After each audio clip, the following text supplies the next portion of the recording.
I'm so sorry he won't make it through the night. The situation has worsened. Say your goodbyes. It was almost midnight in the hospital. Christina, a young nurse recently hired, walked down the hallway with tears in her eyes.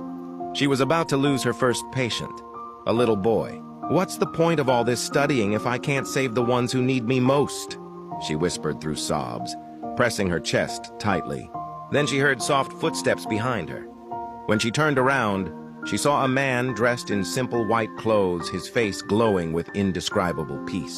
"Sir, you can't be here. This is a restricted area," said Christina, trembling. The man smiled gently and replied, "I came to visit the boy in room 12, they said." "There's no more hope."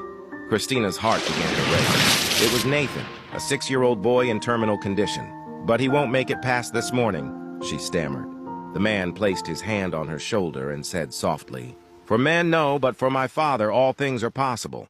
An unexplainable presence filled the air, and Christina led him to the room. Nathan lay pale, connected to tubes, while his mother slept beside him, exhausted, clutching a rosary in her hand. The man approached, took the child's fragile hand, and said, "Son, I have heard every prayer today. Life returns to you." The boy slowly opened his eyes and whispered, "You are Jesus." The man smiled. In that instant, a gentle light filled the room, as if the ceiling itself had opened to heaven.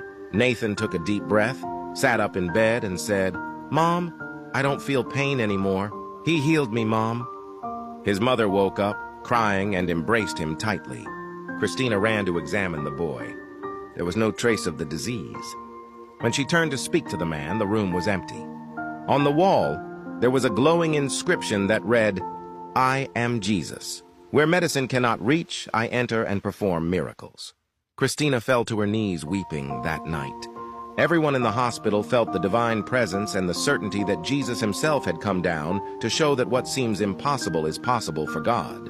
If this were just a joke, you'd probably share it with everyone. Now let's see if you have the same courage to share this message.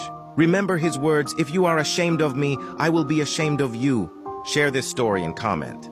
I believe in miracles.